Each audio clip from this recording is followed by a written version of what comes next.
Hey, how you doing? This is Adam Post, publisher of more than 1,000 comic books and marketing expert covering Disney. Disney employees are getting a little bit upset. Not all of them, just the ones that want to push an agenda. Disney employees furious over DEI rollbacks and surrender to Trump. Let's get into the story. Before we do, please be sure you are subscribed to the channel. Click the bell for notifications. Give me a thumbs up. I really appreciate you guys. Disney is facing employee backlash for rolling back DEI initiatives, a move that their critics say align with Trump's anti-diversity agenda. Now, of course, Trump has no anti-diversity agenda. He has an anti-DEI agenda. Trump's new administration has aggressively targeted DEI programs in both government and corporations. Disney settled a defamation case with Trump for $15 million, with another $1 million payment for legal fees, which many employees saw as a capitulation to Trump. A transgender storyline was cut from an upcoming Pixar series, fueling speculation of political appeasement. Some employees feel that Disney has abandoned its past commitment to progressive values. Disney also knows that their upcoming Snow White film starring Rachel Zegler is going to be a major political controversy for them, another big problem. Gina Carano also has a wrongful termination lawsuit in play, and the lawsuit is doing just fine right now. It was not dismissed. The judge passed on that. That case will be moving forward. And her case threatens to expose internal Disney documents, exposing exactly why and how she was targeted for being fired. Bob Iger's low-profile presence at a recent Marvel premiere has also raised questions about his leadership. Why wasn't he out there publicly taking pictures with the new Black Captain America? It might be because that movie is likely to do badly. We will see. And these are just a few things that Disney has done to try to keep themselves out of trouble. It's not going to be enough, though. I think the odds of Disney not getting in trouble with the Justice Department, because they are now specifically looking at DEI discrimination, are about 0. From Deadline, dissent grows at Disney over perceived capitulation to Trump as DEI initiatives diminished. And they are diminished across the board in a lot of levels. From The Hollywood Reporter, Disney stepping back from some DEI efforts as Trump takes power. From Zero Hedge, Disney announces reduction of DEI programs due to Trump executive actions. What Disney has been doing has been illegal on many fronts. Discriminating against people based on their skin color, their sexual preference, their race is not legally allowed. In the case of Disney, they've also been compensating executives to discriminate against employees. Now they're rolling that back. From the Financial Times, Disney cut diversity category from executive pay scheme. Entertainment Group faced allegations from conservative politicians that it pushed a woke agenda. And I think we can say that probably was quite accurate. Of course it was accurate. We all saw it. Here's another dimension. From Variety, Disney Plus to change content warnings ahead of Dumbo, Peter Pan, and more old movies amid DEI strategy shift. So you're not going to get a warning on Disney Plus from these classic shows and these classic films because it might upset or trigger someone in a ridiculous way. And from the LA Times, Disney softens DEI efforts with Trump back in office. And the Los Angeles Times is a very left kind of publication, and they're trying not to upset their readership, but it's much worse than that article lets on. Much worse as far as they're concerned. As far as the normal people are concerned, we've been waiting a long time for this. From Deadline, dissent growing at Disney. Recent bends by Disney related to a court battle and diversity programs that appeared to appease President Donald Trump and the MAGA crowd has left the home of the self-described happiest place on earth not so joyful for some staff. This staff should be happy that they have jobs at all right now. There are massive layoffs going on in Hollywood. Of course, Disney has done them, but every studio has done layoffs. There will likely be even more layoffs. So one thing these guys want to make sure they do is keep their head down and not complain publicly. Because Disney has already gutted Pixar, getting rid of all the troublemakers that complained about the so-called Don't Say Gay Florida law that forced a gay kiss back into the Buzz Lightyear movie, which also helped tank that movie. Those people, they're all gone, even people that were there for a very long time. The moves at Disney come amid a hard push by the new Trump administration to end DEI initiatives, and not just in government. in business anywhere in the United States. In addition to defunding and banning such programs in the federal government, there's been widespread actions by Trump and his team against media companies, including Trump's now $20 billion lawsuit against CBS and the FCC launching an investigation into Comcast policies to end the scourge of DEI. Comcast has some sick, inculcated illegal DEI programs that really need to go, so the FCC is getting more aggressive than it's ever been before, now under the Trump administration, to deal with these companies and to let them know, look, you may have other legal liabilities, but if you're going to use a government-provided broadcast license, you're going to actually have to act within the law. That's different from what the Justice Department does. And what the Justice Department does is going to shake up a lot of the companies that don't wake up and change their policies. Quote, "It's like Bob Chapek on steroids," one Disney insider exclaimed. A nod to the, quote, "Don't say gay" stumble in 2022 by Disney's short-term ex-CEO Bob Chapek after the now Bob Iger-run media giant unveiled shifts this week in its much-touted diversity, equity, and inclusion programs. Disney HR chief Sonia Coleman asserted that the changes and other related moves were intended to line up with self-declared, quote, "business goals and company values."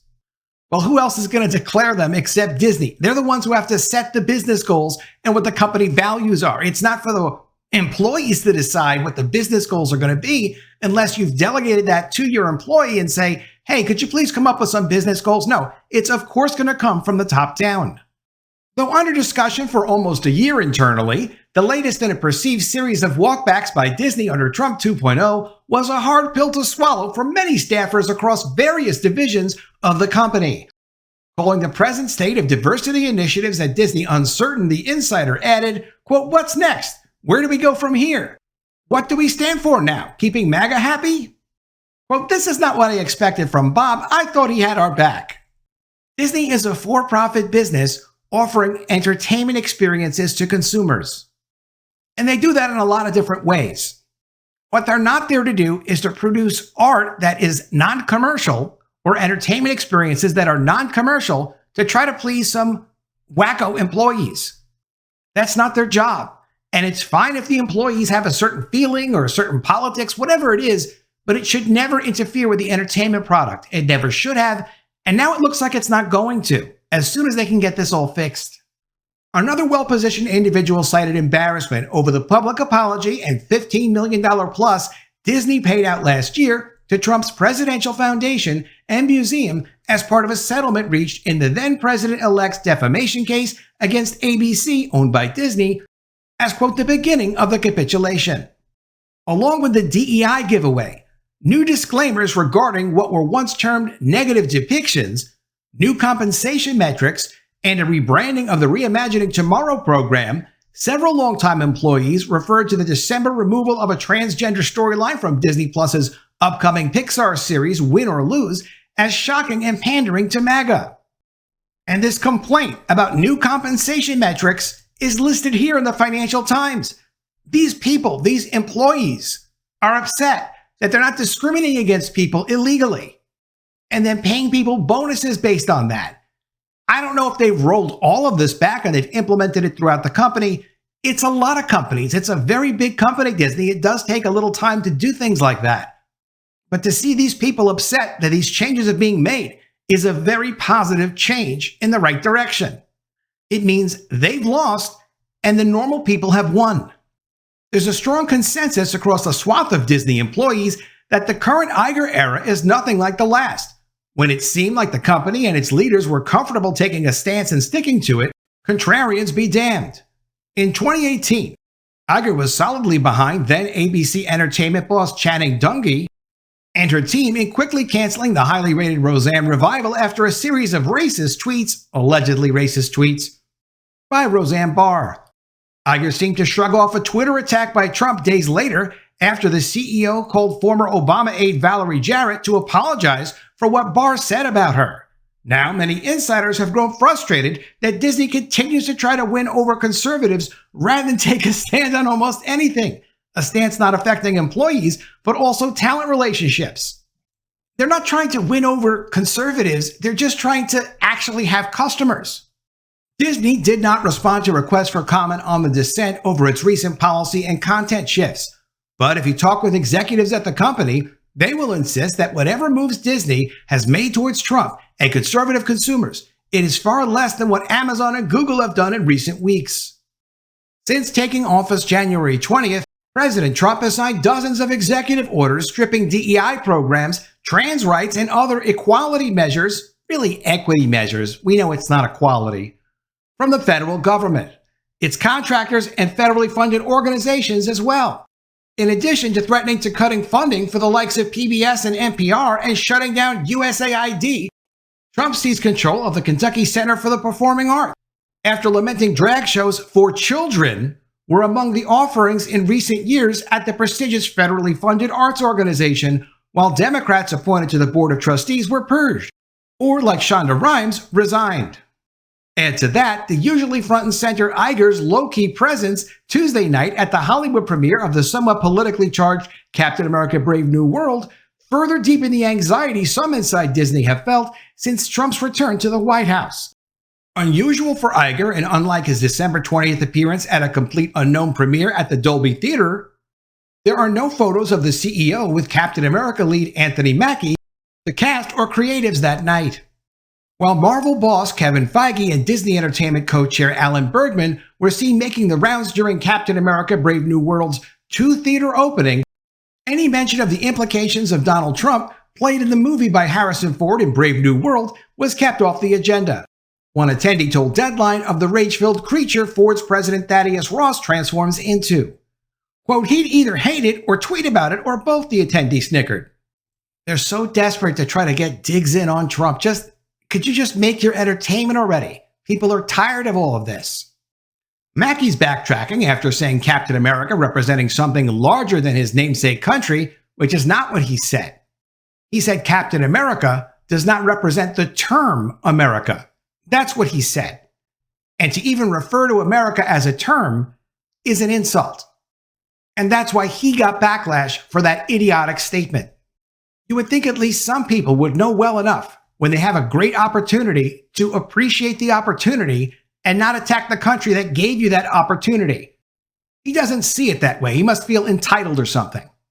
Long before Trump's return to office, Disney has been damned if they do by the right-wing press and damned if they don't by more Democratic factions when practicing diversity initiatives. Fronted by a black actress, The Little Mermaid resulted in an offshore box office that wasn't as prominent as other Disney live-action movies based on its animated films. With the recent retreats by Disney since Trump's re-election, two other potential MAGA minefields are coming Disney's way later this year. There's the March 21st opening of the company's long-awaited live-action reboot of its 1937 animated classic Snow White, starring Rachel Ziegler and Gal Gadot. Soon after Trump's November election win, Ziegler, because she is, not an adult? Can't control herself? Posted a now-deleted post declaring F Donald Trump and may Trump supporters and Trump voters and Trump himself never know peace. As the backlash grew, Ziegler put out an apology in mid-November saying she, quote, let my emotions get the best of me. Still, don't be surprised if the former Celebrity Apprentice host pounds on Ziegler's initial statement closer to the Snow White debut. Let me know what you think of all this in the comments below. Always love to see your ideas. Please be sure you are subscribed to the channel. Click the bell for notifications, give me a thumbs up, and I'll see you again soon with another story. And if I don't see you, I will miss you. And if you want to support the channel and help me make even more videos, subscribe to the channel and become a paid member today.